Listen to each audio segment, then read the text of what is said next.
साहब, भारत के ऊपर इतने टैरिफ्स लग गए, अभी मजीद लगाने की ट्रंप जो है वो इंडिया दे रहे हैं। इतनी नाराज़गी, इतना ज़्यादा जो उनके रिलेशनशिप्स ख़राब हो गए हैं, इसकी वजह क्या है? क्या सिर्फ रूसी तेल की ख़रीदारी ही रीज़न है? देखिए, बज़ाहिर जो बयान की जा रही है वो तो रीज़न यही है जी।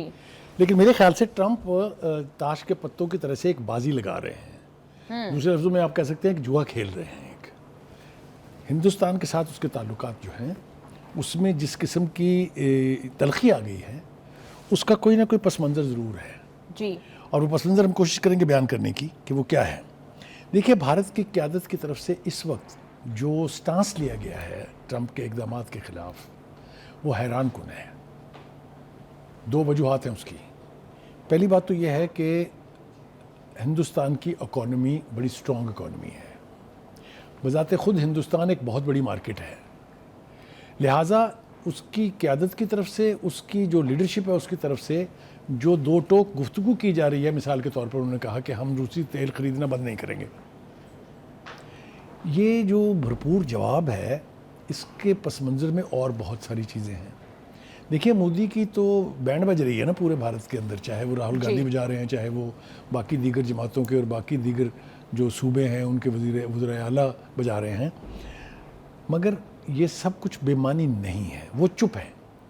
क्यों चुप हैं? वो हमें राहुल गांधी ने बताने की कोशिश की कि जनाब इनकी शेबी डील है एक, जिसकी डर की वजह से वो नहीं बोल रहे हैं। लेकिन इज़ दैट ऑल? मेरा ख्याल ये है कि एक तो मोदी साहब को बिहार का इलेक्शन लड़ना है, लिहाजा उसको एक स्ट्रॉन्ग पोजीशन लेनी है कि देखो जी अमेरिका बादल के सामने खड़े हो गए वो। उसके बाद एक जनरल इलेक्शन भी आने वाला है। बीजेपी की जो मकबूलियत है वो कम हो रही है जी। ठीक है, एक तो ये मंजरनामा है। ये लेकिन भाई साहब, ईरान ने भी तो स्ट्रॉन्ग पोजीशन ली है अमेरिका के अगेंस्ट। देखें ना, ईरान ने स्ट्रॉन्ग पोजीशन ली है अमेरिका के खिलाफ एक जंग जीत के जी। वो जंग जिस भी लिहाज से आप उसको जंगी तनाजुर में देखें, ईरान हैज़ वन, क्योंकि बैकफुट पे जाना पड़ा। ट्रंप को आके सीज़ फायर करवानी पड़ी इसलिए कि इसराइल की भी बैंड बज रही थी। एनीवे, अब आइए जनाब, ये सूरत हाल मंजरनामा है क्या? ये मंजरनामा ये है कि 25 से 50% कर दी उन्होंने टैरिफ का रेट हिंदुस्तान के खिलाफ, और साथ वो ये धमकी भी दे रहे हैं कि अगर तुमने ये रवैया अपना ठीक ना किया तो मैं इसमें मज़ीद इक़दामात भी कर सकता हूँ। तो एक तरह से बिल्कुल हम अगर देखें तो अमेरिका और भारत के बीच ठनी है जी। लेकिन वक़ाज़ साहब, भारत के अंदर से ये तनकीद की जा रही है, जो कि इवन प्रेसिडेंट ट्रंप से भी ये सवाल उनके सहाफ़ियों ने भी किया कि दीगर ममालिक भी तो रशिया से तेल खरीद रहे हैं, उनके साथ इस तरह का बर्ताव नहीं है। देखिए, बात यह है, इस वक्त लाइमलाइट में भारत है, इंडिया इस वक्त लाइमलाइट में है। ट्रंप साहब उनसे बिगड़े हुए हैं। पाकिस्तान के साथ जो उनका दूध उतरा हुआ है, जो मोहब्बत उनकी जाग रही है बहुत ज़्यादा, उसके पीछे भी यही मंजरनामा है कि वो थोड़ा तकलीफ़ पहुँचाना चाहते हैं मोदी को, and wants Modi to come to terms with him. ठीक है जी। क्या कोई ट्रेड डील ब्रेक करना चाह रहे हैं? मैं अर्ज़ करूँ आपसे, देखिए, वो बहुत सारे अमेरिकी मुफाद हैं। पहले बात यहाँ से शुरू हुई थी कि अमेरिका इंडिया को भरपूर मदद दे के खड़ा कर रहा है चाइना के ख़िलाफ़। आई थिंक वो उनका ख्वाब चकनाचूर हो गया। ऐसा कुछ होने नहीं जा रहा है, इसलिए कि न सिर्फ ये कि वो रूस से तेल खरीद रहा है, उसकी चाइना के साथ ट्रेड $100 बिलियन की है, टू वे ट्रेड। और अभी मोदी साहब जा भी रहे हैं वहाँ चीनी से अपने दारुल खुलाफे में, जहाँ वो शंघाई ऑर्गेनाइजेशन की तंजीम का सरबराही इजलास हो रहा है। मुझे यूँ लगता है कि अमेरिका के हाथों हजीमत उठा के या ज़िल्लत उठा के मोदी के पास क्या ऑप्शंस हैं, इस पर हमें बात करनी चाहिए ज़रूर। उसके पास एक तो ऑप्शन ये है कि वो डट के खड़ा हो जाए, रूस को कहे thank you very much, America को कहे थैंक यू वेरी मच, हम तो अपनी नेशनल इंटरेस्ट को मद्देनज़र रखेंगे और जो दिल में आया करेंगे। दूसरा ऑप्शन उनके पास ये है कि वो रशिया और चाइना के और करीब हो जाए। क्या अमेरिका ये बर्दाश्त कर पाएगा? क्या अमेरिका ये होने देगा? क्या ऐसा ना होने देने के लिए हिंदुस्तान की मजीद शामत आएगी? ये सारी चीज़ें जो हैं ये आने वाला वक्त। और फिर इस जंग ने भी शायद ये साबित कर दिया कि जितना ज़्यादा ट्रस्ट अमेरिका भारत के ऊपर करता था वो उतना स्ट्रॉन्ग नहीं है। देखें, ये सारी अंदाजे हैं, ये सारे मतलब मफरूज़ात हैं। एक बात और जो भारत में कही जा रही है वो ये है कि भारत के पास ये ऑप्शन भी है कि वो डॉलर से डीलिंक हो जाए। और रूस और चाइना के साथ मकामी करेंसी में, जिसको कहते हैं ना बार्टर, बार्टर तो खैर इज़ अ बैड वर्ड, लेकिन ये कि आप अपनी लोकल करेंसीज में कारोबार करते हैं, कि आप चाइना से जो ख़रीदें तो उसमें आप अपने पैसे दें, वो अपने पैसे दें। ये इस तरह की सूरत हाल जो है ये इस तरफ भी जा सकती है। This is one possibility. जी।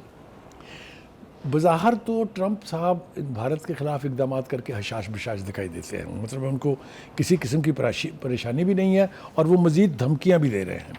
लेकिन ट्रंप साहब एक तरफ तो कहते हैं कि जी भारत जो तेल ख़रीद रहा है रूस से, उसकी वजह से यूक्रेन के ख़िलाफ़ जो वॉर मशीन है वो स्ट्रेंथन हो रही है। जी, लेकिन मुखर्जी साहब अचानक यूक्रेन के लिए इतनी हमदर्दी कैसे जाग गई है उनके दिल में? यही ज़ेलेंस्की जब आए थे, इसलिए कि जो यूक्रेनी सदर हैं वो नाराज़ कर बैठे हैं ना एक दफ़ा। इस वक्त जो है ना दो तरह की गेम चल रही है पूरी दुनिया में। एक तो टैरिफ वॉर है जो ट्रंप ने शुरू की है, दूसरी है मिनरल्स की वॉर। उसके ऊपर भी हम बड़ी तफसील से कोशिश करेंगे अपने नाज़रीन को बताने की। तो मिनरल्स के लिए डील से इनकार किया था यूक्रेनी प्रेसिडेंट ने, अगर आपको याद हो, और इसीलिए वाइट हाउस में बैठे हुए तलखी भी हुई थी दोनों के बीच, जिसके नतीजे में वो दौरा मुख्तर करके वापस चले गए थे। याद है आपको? और बड़ा मीडिया ने, इंटरनेशनल मीडिया ने उछाला था इसको कि देखे जी तमाम डिप्लोमेटिक नॉर्म्स को एक तरफ रख के एक विजिटिंग प्रेसिडेंट के साथ क्या सलूक हुआ है। तो मिनरल की डील्स ना करने की सज़ा कह लीजिए आप, ये प्रेशर कह लीजिए, वो प्रेशर भी डाला जा रहा है। दूसरी तरफ हम देखते हैं कि भारत, देखिए भारत के पास जो मर्जी हो जाए, उसके पास इस वक्त ये करीबी ऑप्शन नहीं है कि वो जाके चाइना की गोद में बैठ जाए। चाइना की अपनी रिजर्वेशंस हैं इस हवाले से। चाइना की ट्रेड ज़रूर है लेकिन इनके बॉर्डर इश्यूज भी हैं। वही मैंने, बॉर्डर सीरियस इश्यूज हैं, उसके ऊपर वॉर हो चुकी हुई है। अभी तिब्बत के अंदर जो डैम बनाया जा रहा है उसके ऊपर हिंदुस्तान की रिजर्वेशंस है। वहाँ पर जो सलूक हिंदुस्तान की फ़ौज के साथ हुआ था उस पर भी उनकी रिजर्वेशन। तो टेंशन की नौयत ऐसी है कि हम ये नहीं समझ सकते या तसव्वुर कर सकते कि इन दोनों के बीच में हथजोड़ी होने जा रही है, दोनों एक दूसरे के साथ होने जा रहे हैं। मुखर्जी साहब, राहुल गांधी ने जो तनकीद किया बड़ी वैलिड किया। उन्होंने कहा कि इतना टैरिफ लग गया, और वैसे भी हमने देखा है कि जब जंगें हारती है कोई कौम, जो हुकूमत उस टाइम पे हुकूमत उस टाइम पर इक़्तिदार में होती है, वो जंग हारने के बाद रिज़ाइन कर देती है या उसकी हुकूमत खत्म हो जाती है। तो क्या कोई चांस है कि मोदी के खिलाफ भी impeachment? देखिए इस वक्त उसके खिलाफ जो महाज खड़ा है, जिसको लीड कर रहे हैं राहुल गांधी, वो तो बहुत खौफनाक है। पार्लियामेंट में सुबह से शाम तक हजीमत उठा रहे हैं, दोनों ईवानों में, लोकसभा में भी और राज्यसभा में भी। मोदी साहब की ज़बान बंद है, गुंग है बिल्कुल। उन्होंने उस तनकीद के जवाब में अभी तक कुछ नहीं कहा है। उसकी इस खामोशी को जो राहुल गांधी ने एक्सप्लेन किया है वो और ज़्यादा खौफनाक बात है। वो ये कि कुछ भी डील है जो है, इस हवाले से हम पहले भी इसकी बात कर चुके हैं। देखिए हमारे लिए इस वक्त सूरत हाल बहुत नाजुक है।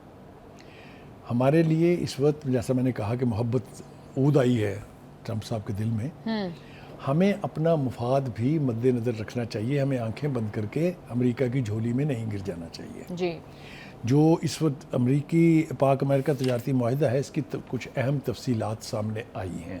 जी। पहले ख्याल ये था कि वो सिर्फ ऑयल एक्सप्लोरेशन तक बात रहेगी, लेकिन जो तफसीलात सामने आ रही हैं उसमें यह है कि तांबा हो, लोहा हो, एल्युमिनियम हो और दीगर जो धातें हैं जिसके लिए बलूचिस्तान की सरजमीन जानी जाती है, उसके ऊपर भी ट्रंप साहब की नज़र है। और क्यों है ये ज़्यादा अहम सवाल है। वो इसलिए कि इस वक्त पाकिस्तान में मिनरल्स के हवाले से चाइना डोमिनेट करता है। ओवरऑल पूरी दुनिया में अबाउट 60% जो मिनरल्स हैं वो चाइना, ये कभी भी अमेरिका नहीं चाहेगा। अमेरिका की कोशिश ये है कि किसी तरीके से पेनिट्रेट करके फर्दर एक्सपेंशन रोकी जाए चाइना की और उसको करटेल किया जाए। अकॉर्डिंग टू अ रिपोर्ट 2024 में चाइना की जो रेयर अर्थ मेटल्स की प्रोडक्शन है वो 2,70,000 थी, जबकि अमेरिका की जो थी वो 45,000 थी। अब आप देखिए कितना ह्यूज गैप है। लिहाजा ट्रंप जब से आए हैं, चाहे वो यूक्रेन है चाहे वो पाकिस्तान है, उन सब के साथ मिनरल्स जो है वो उनके एजेंडे के ऊपर टॉप आइटम है। जी। हमने अपना मुफाद देखना है कि हमें कहाँ तक ये सूरत हाल सूट करती है कि हम अमेरिका को दर आने दें, यानी अंदर आने दें और मिनरल्स तक उसको रसाई दें। ये पाकिस्तान की मिनरल जो हैं, ये एक तो ये कि बलूचिस्तान का सूबा जो है लदा पड़ा हुआ है, इससे कुदरत ने इतना ख़जाना दिया हुआ है कि जिसका कोई शुमार नहीं है। चाहे वो रिकोडिक है, चाहे वो सेंदिक है, चाहे वो कॉपर के रिज़र्व्स हैं। इसी तरह KPK के अंदर भी बेपनाह जगह ऐसी हैं जहाँ पर बहुत नेचुरल रिसोर्सेज जो हैं वो हैं। तो अमेरिका रियलाइजिंग के इस रीजन में वो कहीं है ही नहीं, तो उसकी अब तमाम तर भरपूर कोशिश ये है कि किसी तरीके से चाइना को कर्टेल करने के लिए पाकिस्तान के अंदर दाखिल हुआ जाए। इसीलिए जो पाकिस्तान के बारे में बार बार आपको अच्छी हवाएं आ रही हैं वाशिंगटन से, ये किसी गहरी मोहब्बत की वजह से नहीं है। वो कहते हैं ना कि in diplomacy there is nothing lasting. ये सारे इकोनॉमिक इंटरेस्ट होते हैं, और अमेरिका और ट्रंप खास तौर से, ही इज़ ए बिजनेसमैन जी, he wants business in everything, बिल्कुल। and which is unlike all previous presidents of the United States. जैसे आपने भी कहा कि पाकिस्तान को अपना नेशनल इंटरेस्ट जो है उसको देखना चाहिए, तो क्या ऐसे इकदाम किए जाएं कि हम ये मेक श्योर करें कि ये मार्केंटलिज्म की एक वजह ना बने ये रिसोर्सेज? देखिए, इसका तरीका यही है कि हमारी हुकूमत आंखें खोले है। हिंदुस्तान और अमेरिका के बीच जो कुछ हो रहा है यहाँ पर, उसके हवाले से कोई एक्टिविटी आपको नज़र नहीं आएगी। चुप साधे हुए बैठे हैं सारे, सब इस पर खुश हैं कि जी हमारे chief of army staff field marshal Asim Munir जो है वो अमेरिका गए थे, और क्या बात है जी, कमाल हो गई। वो अब दूसरी दफ़ा भी जा रहे हैं। वो मेरा ख्याल से हम लोगों को बता दें कि जनरल मुनीर साहब 2 महीने में, ये उनका दूसरा दौरा होगा इसी हफ्ते जी, वो जा रहे हैं जी। वहाँ पर चेंज ऑफ कमांड है यूनाइटेड स्टेट्स सेंट्रल कमांड सेंटिकॉम की। हाँ जी, ये दूसरा दौरा इतनी जल्दी, और वो भी chief of army staff field marshal Asim Munir का। लोग इसके अंदर भी मायने निकाल रहे हैं। यहाँ हमारे यहाँ बदकिस्मती ये है कि सवाल ये पूछा जाता है कि आप क्या दे के आए हैं, ये कोई नहीं पूछता कि आप लेके क्या आए हैं। देखें, ये जो इंटरनेशनल रिलेशंस होते हैं ये गिव एंड टेक पर हैं। ये मैंने बिल्कुल आपसे कहा कि मैं अमेरिका के प्रेसिडेंट को, ट्रंप को इतबार करने के लिए तैयार नहीं हूँ कि ही इज़ फेयर, बहुत अनप्रेडिक्टेबल पर्सनालिटी है, he is the most unpredictable personality. ठीक है, तो गज़ा के हवाले से देख लें आप इसको, जिस मर्जी हवाले से देख लें उसको, ही is a person who never stands on. हम तो किसी और को कहते थे ना यू टर्न का बादशाह है, ये भी बादशाह नहीं है तो कम से कम वज़ीर आज़म ज़रूर है। बुखारी साहब, हम अभी बात कर रहे थे कि मोदी पर जो तनकीद हो रही है, बिहार के इलेक्शंस भी आने वाले हैं, तो क्या लगता है कि इस दफ़ा मोदी की उतनी मकबूलियत रहेगी या फिर वो ये इलेक्शंस हार सकते हैं? देखिए, मैंने जो आपसे पहले शुरू में अर्ज़ किया कि ये जो इतना स्ट्रॉन्ग स्टांस लिया गया है अमेरिका के ख़िलाफ़, इसके बैकड्रॉप में यही है कि बिहार बहुत बड़ा सूबा है, वहाँ इलेक्शन होने वाले हैं, और फिर उसके बाद जनरल इलेक्शन होने वाले हैं। तो अगर तो ये मूव है to win over the voters कि जी वो बिहार में वो इलेक्शन जीत जाए, या आने वाले इलेक्शन में उनकी पोजीशन स्ट्रॉन्ग हो जाए, इसका सारा दारोमदार ये है कि वहाँ की अपोजिशन अब किस तरीके से मोदी साहब के साथ डील करने। क्योंकि बुखारी साहब, इंडियन लोग इतने तो समझदार हैं कि उनको नज़र आ रहा होगा कि ये सारी मूव्स जो हैं, ये सारे फैसले उनके लिए नुकसानदेह साबित हो रहे हैं। देखिए, जिस तरह से उनकी स्टॉक मार्केट क्रैश की है, देखिए ये सब इम्पैक्ट वो देख रहे हैं। लेकिन राहुल गांधी की भी तनकीद ये नहीं है कि आप जाके पैरों में बैठ जाएं डोनाल्ड ट्रंप के। वो ये कह रहे हैं खड़े हों मर्दों की तरह से, जवाब दें उनकी बातों का जो वो कह रहे हैं, कौम को बताएं कि आप चुप क्यों हैं। तो ये ऐसा नहीं है कि अपोजिशन जो है वो कह रही है कि आप जाके उनके साथ सुलह कर लें। तो as a nation, as an important country in South Asia, I think that's a at least national stance that the leadership has taken. Bukhari साहब, क्या इंडिया के पास ये ऑप्शन, इंडिया कंसीडर कर सकता है कि वो रशियन ऑयल की खरीदारी जो है उसको कट ऑफ कर दे? उसकी इकोनॉमी पर इसके अगर ऐसा मुमकिन होता तो वो इतना बड़ी पोजीशन नहीं लेते हैं, इसलिए कि वो सिर्फ अपनी ज़रूरियात पूरी नहीं कर रहे हैं, वो यूरोप में वो तेल बेच रहे हैं रिफाइन करके, जिसके ऊपर सख्त एतराज़ ट्रंप को इसलिए है कि पहले वो तेल अमेरिका बेचता था उनको। तो उनकी स्पेस में अगर आप दर आएंगे तो ये सब कुछ तो होगा। जैसा मैं पहले कह रहा था कि ये जो मिनरल्स की जंग है, I think in the future another war is going to start, and that is that of the minerals. Minerals के हवाले से देखिए, बलूचिस्तान के हमने थोड़ी रिसर्च की, तो ये जो पेपर मेरे सामने पड़ा है ये कहता है कि जी बलूचिस्तान जो है रिचेस्ट इन मिनरल्स है, रिकोडिक है, चागी में, copper and gold. One of the world's largest under developed gold copper reserves. और इमेजिन कीजिए आप, ये बहुत इंपॉर्टेंट धात है, ये भी कॉपर भी कोई सस्ती चीज़ नहीं है।